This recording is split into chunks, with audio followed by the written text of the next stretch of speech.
पवारांचं नेमकं चाललंय काय असा प्रश्न आता अनेकांना पडलेला आहे। कारण केंद्र सरकारवरती जोरदार टीका, विद्यार्थ्यांच्या आंदोलनामध्ये पाठिंबा आणि आज थेट पंतप्रधान नरेंद्र मोदींसोबत भेट। शरद पवार आणि पंतप्रधान नरेंद्र मोदी यांच्या आजच्या भेटीमधून अगदी दिल्लीपासून महाराष्ट्रापर्यंत राजकीय चर्चांना उधाण आलेलं आहे। मोदींच्या भेटीतून नेमके कोणते 5 मोठे राजकीय संकेत मिळतात ते आपण समजून घेणार आहोत। नमस्कार, मी अमित कत्रे, न्यूज 18 मराठीच्या विशेष व्हिडिओमध्ये सगळ्यांचं स्वागत आहे। पहिला मुद्दा आपण बघूया। भेटीची वेळच सगळ्यात मोठा संकेत असते। राजकारणामध्ये फक्त भेट महत्त्वाची नसते, भेट कधी झाली हे त्यापेक्षाही महत्त्वाचं असतं। आता कालच शरद पवार विद्यार्थ्यांच्या आंदोलनामध्ये सहभागी झालेले होते आणि केंद्र सरकारवरती अप्रत्यक्षपणे जोरदार टीका केलेली होती। अशाच वातावरणामध्ये दुसऱ्याच दिवशी त्यांनी पंतप्रधान नरेंद्र मोदी यांची भेट घेतली आहे। म्हणजेच मतभेद असले तरी सुद्धा संवादाचे दरवाजे बंद नाहीत। राजकीय या सगळ्या घडामोडींमध्ये किंवा राष्ट्रीय राजकारणामध्ये विरोधक आणि सत्ताधारी यांच्यात अशा भेटी होत असतात आणि त्यामुळेच केवळ भेट झाली म्हणून राजकीय समीकरण बदलतं असा निष्कर्ष आत्ता काढणं योग्य नाहीये।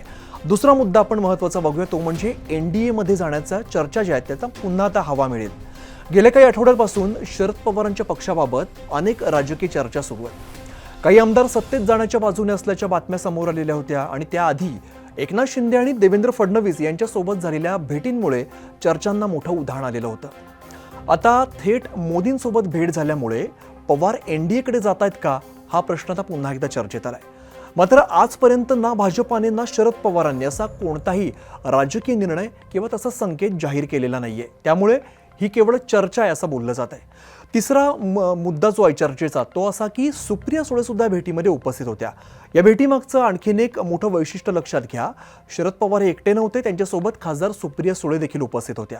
त्यामुळे अनेकांचं लक्ष वेधलं गेलेलं आहे। कारण जर फक्त शिष्टाचाराची जर भेट असती तर तिकडे राजकीय महत्त्व वाढलं नसतं।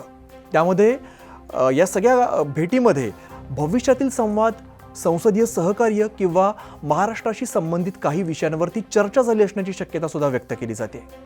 पण भेटीमध्ये नेमकी काय चर्चा झाली याची अधिकृत माहिती अजून दोन्ही पक्षांकडून देण्यात आलेली नाहीये। चौथा महत्त्वाचा मुद्दा हा आपल्याला विचारात घ्यावा लागेल की महाराष्ट्राच्या राजकारणावर काय परिणाम होतील। जरी भेट पुढे जाऊन राजकीय समीकरणात बदल घडवून आणत असेल तर सगळ्यात मोठा परिणाम हा महाराष्ट्रात दिसू शकतो। बघा, महाविकास आघाडीवरती प्रश्न निर्माण होऊ शकतो।